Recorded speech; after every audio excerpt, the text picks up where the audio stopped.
Hello, welcome everyone.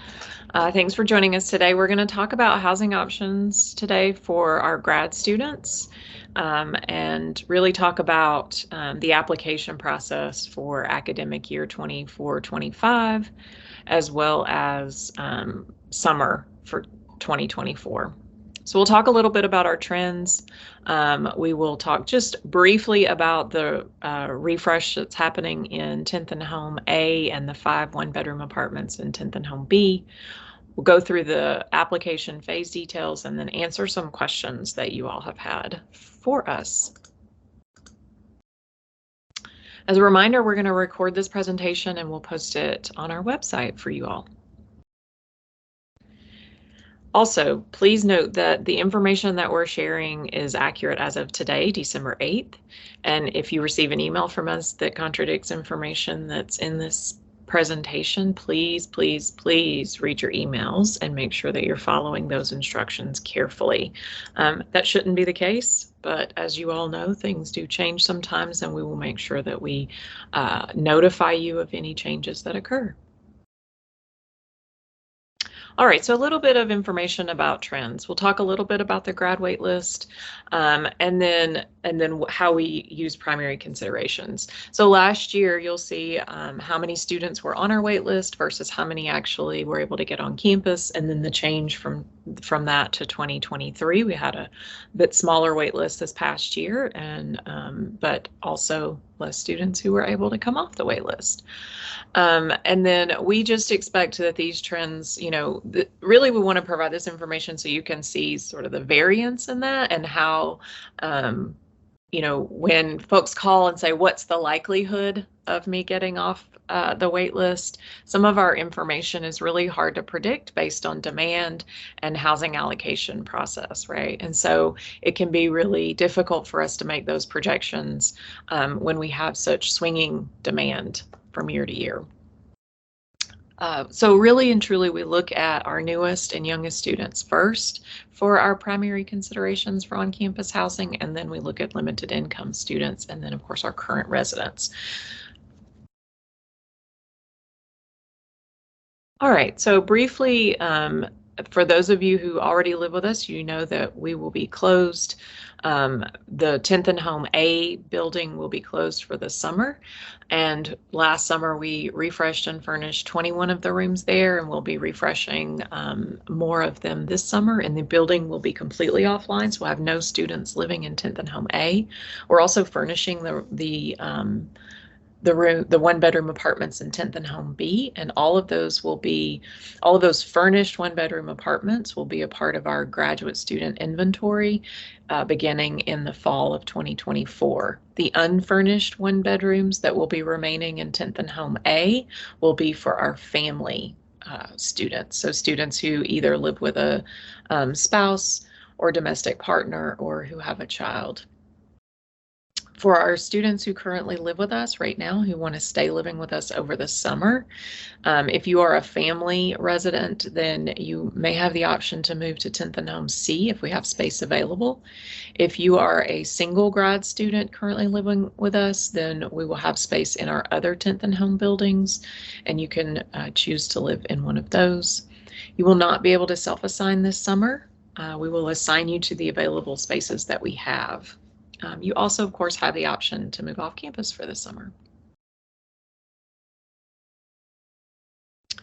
All right, so if you are considering living on campus with us next fall, really and truly, you need to pay attention to those application dates that apply to you and mark your calendar for that information. Take a look at the off-campus housing website and see what availability looks like there as well. Also check out the on-campus housing website. So check out our website to really go through the steps and process information that you can find there. Attend, like you're doing now, an information session, or watch one that's posted online. And then, of course, when your application phase opens, apply for housing. And then we'll talk a little bit about what happens once you complete that application, whether you're on the wait list or if you're off the wait list. So review our off-campus housing website. We have an off-campus housing marketplace. You can find the link on the housing website. And you can check out information from nearby properties and those that are specific to students. And we'll talk a little bit more about the features of this website later in the presentation. Information session. So we, of course, you're having one today that you're attending, but for additional information sessions, you can check out our website. We'll have a graduate and family application information session January 23rd, and that will be in person. We'll have a general housing application information session virtually on January 25th, and then a waitlist information session on March 5th. All right, so for application phases, so this is how the application will open for our students who want to apply for academic year 24-25 and summer 2024. So for new grads, students who will be a new graduate in the fall of 2024, you will be able to apply on February 1st. If you are a single grad student who is returning, who already lives with us in room in 10th and Home A or the single apartments in 10th and Home B, you must apply for housing on February 1st and 2nd to maintain your current space. So you will need to make sure you apply on February 1st and 2nd. For all of our residents who are family residents and want to live in an unfurnished family space, meaning that you will live with either a spouse or domestic partner and or child or children, you can apply on February 8th. All of our other returning graduate students will begin applying on February 13th, and then all other graduate students who want to apply for housing can begin applying on February 20th. We typically open the application at noon, so midday, and when we reach capacity, we will turn on the wait list. All right, so I want a reminder about the difference between graduate and family housing. So family housing, as I've said a number of times already, is an unfurnished apartment, and the only students who are eligible to live in family housing is a student who plans to live full-time with a spouse, domestic partner, and or child or children. These are the only students eligible to apply for family housing, and this is a separate application. It says family, and that for students who plan to live with their spouse, domestic partner, and or children for the academic year. Graduate housing, all graduate housing for single students will be furnished starting in the fall of 2024 and is for all graduate students. So family is a completely separate application. Graduate is our typical, when you go to the My Housing portal to apply, the gold bar at the top of the page will show application, and then it will show family. So all grad students who are not living with a family member in family housing should apply for application, not family housing. Again, we'll have an in-person information session for our current grad and family residents January 23rd from 12 to 1, and also a graduate housing fair that day, so you can meet nearby property managers and talk about your options off campus. So after you apply for housing, if you are not on the wait list, so you have applied for housing and ensured that you have the opportunity to self-assign, you are not on the wait list. In February, you'll be able to select a roommate. You will not receive a time ticket to do this. It's an open period of time where you'll be able to choose a roommate. We do recommend that you accept your roommates before self-assign begins. If your desired roommate is on the wait list, they will not be an option to you. You will not be able to select them at all. In March, you will choose your room. If you currently live with us and you are not on the wait list when you apply for housing for next year, you may have the option to stay same, and you'll receive information about how to do that. Graduate self-assign works the same way as our undergraduate self-assign for our returning students. The more Georgia Tech credit hours you have, the earlier your time ticket will be. So you will be able to choose your room based on, how many credit hours you have at Georgia Tech and your classification. So a PhD student with less credit hours will be able to self-assign before a master's student with more credit hours. But it is based on the number of credit hours at Georgia Tech for that classification. So if you went from a master's to a PhD student, those master's credit hours don't count for your PhD student eligibility. Same is true if you were an undergrad student and now you are a grad student. Those undergrad credit hours do not count towards your graduate credit hours earned for your self-assigned time ticket. It is your graduate credit hours that will count towards your eligibility for your time to choose your room. The roommate with the earliest time ticket will be able to assign their roommates who have accepted the roommate during the roommate selection process. And please note that we do have very few single apartments available. And so this, if you are unable to choose a single apartment, then you would be able to choose from our shared 2-bedroom apartments where you will live with another grad student. And then later that month, all of the remaining students will self-assign. All right, if you are on the wait list, after you've applied for housing, you are on the wait list. You will receive a wait list number, so you'll know where you are on the wait list, but please be patient during this month of February. I know that we really and truly do not start moving students from the wait list until very late spring and in the summer. And it's important to remember this and that you just have to be patient. We are waiting on cancellations. It is truly a capacity issue. We don't have the space and we can't give students space until we have more space. And so that happens through the cancellation process. As students make other choices or find out more information, they do cancel their housing and we're able to assign more students, but that can happen very late in the summer. And so you'll want to be on the lookout for information from us and know that if you do come off the wait list, you'll have some time to cancel penalty free. Otherwise, you'll be assigned to the available space. During this month, we encourage you to really look and truly understand what your off-campus options are and really take advantage of that off-campus housing marketplace. In March, we'll have an information session for students who are on the wait list and try to provide as many updates as we can about where we are and what, if we have any projections and what students can expect. We'll have a housing fair in March as well. And then the priority waitlist consideration form will open in March. So if you have a special circumstance or situation that you would really like for us to know about in order for us to consider you for moving you up on the wait list, then this is an opportunity to let us know what that situation is. All right, so if you do want to live off campus and you're planning to move off campus for the academic year, really, again, take a look at that off-campus housing website, come to a housing fair, talk to the housing property managers, learn more about what their amenities are and options are. Join some workshops and attend some sessions around the off-campus housing process. We're going to offer some panels of students who've moved off campus. We're going to provide some workshops around how to sign a lease and what it means if you have an ESA. And so there's a lot of information that we hope to provide, educational information, and we'll hope that you will attend some of those programs. Then sign your lease and prepare to move out.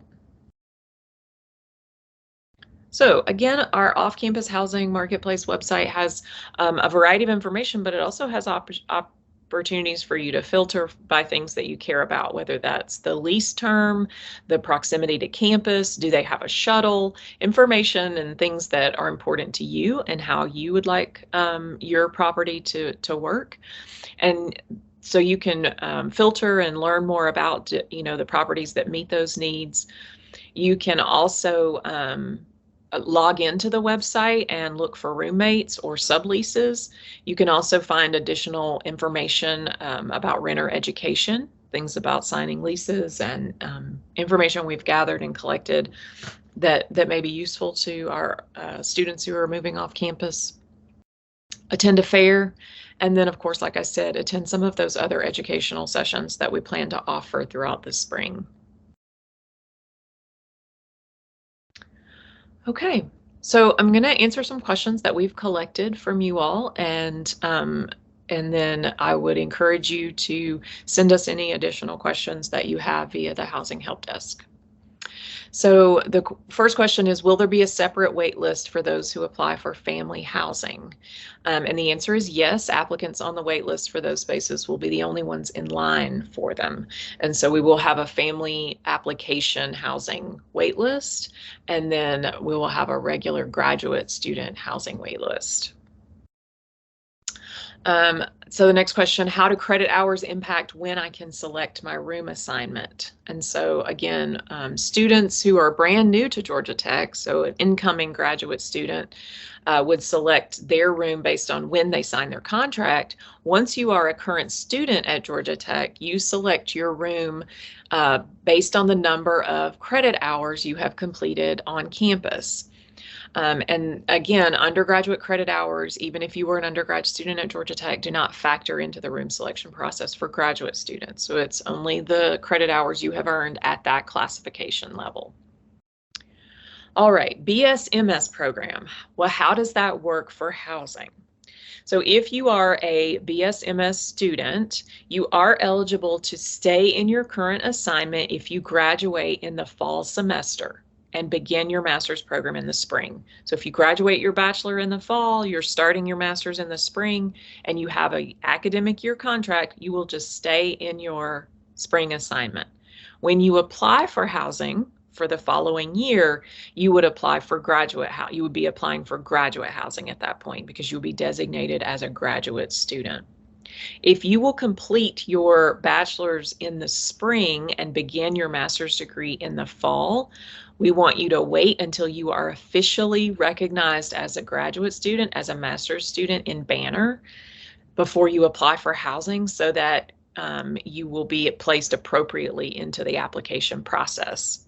Right? We do save space for new grad students, and so you shouldn't worry about how that puts you in line for housing. And I just want to say that if you do apply for housing as an undergrad, we don't know that you're going to be a master's student, right? We are operating under the assumption that you're going to be a graduate student. So when you cancel that application and then go apply for the graduate housing, it's the same process, right? You're sort of put back into the line at the end instead. And so it's better to just wait and go ahead and apply as soon as you are a grad student. All right.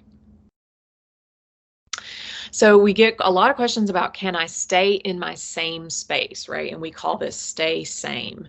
So some rooms are eligible for stay same. Some are limited to special programs and are not eligible for stay same. And sometimes we're taking rooms offline or moving programs around. So what would have been stay same eligible one year might not be the same for the next year, right? So if your room is eligible, you will receive information from Housing and Residence Life telling you the day and time that you can, if you want to stay same, choose to do that. And if it is an individual process, so if you have a roommate and you both want to stay in the same room, if the room is eligible, you'll both receive the information, and you should individually choose to stay same, and you'll be able to stay together. Unlike when you go through the self-assigned process and you have a roommate and you can pull them into your space, stay same doesn't work that way. Stay same is an individual about me process. I can choose to stay in my room. And remember that students who have an academic year contract are required to move out at the end of their contract, which would be in May. So your contract is from the beginning of classes in the fall to the end of classes in May. And then you have a summer contract. If you choose to stay, then you would be able to stay in your space if you have a room in a summer building, if your room is eligible. If it's not, you would move to a different space in the summer, and then you may be able to move back to your space for the fall. If you choose to stay same, then you would move back to your space in the fall. But remember, specific housing is never guaranteed, and so we work very hard to make sure students have the option to stay when it's possible, but it's just not always the case. And so the contract has always been for a space and not a specific space on campus. Okay, so we get questions about how can I get a fall-only contract? For example, I'm graduating in the fall of 2024. Can I sign a fall-only contract? And the answer is no, we do not offer a fall-only contract.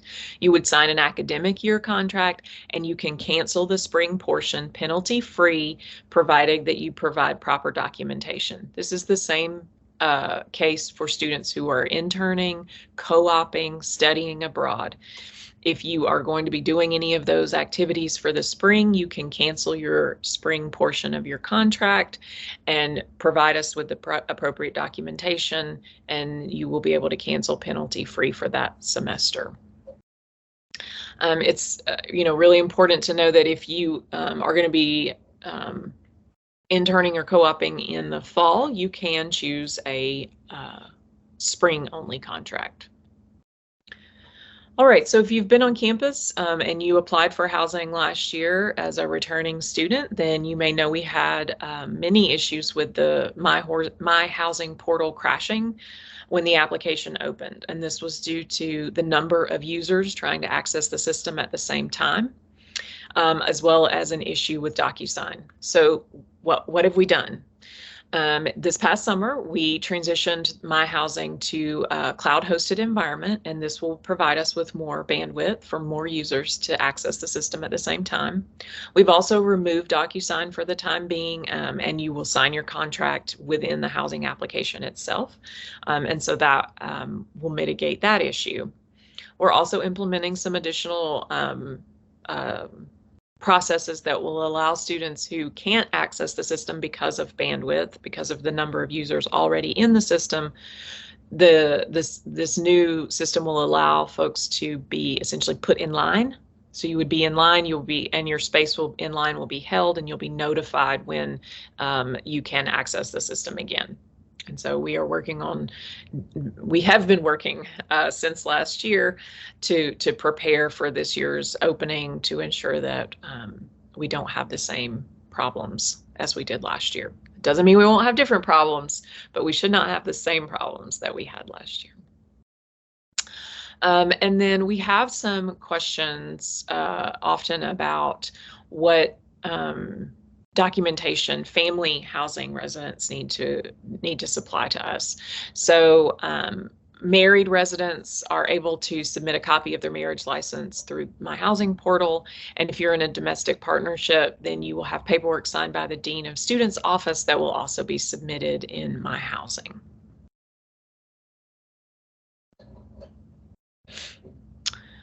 All right, so as a reminder, upcoming information sessions in January and March for the wait list.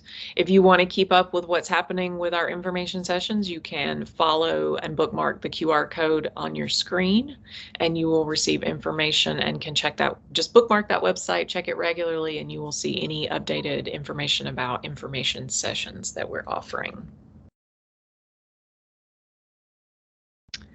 All right, if you have additional questions, we recommend that you submit them to the Housing Help Desk, and you can find that information on the Housing and Residence Life website. And we hope you have a wonderful rest of your day.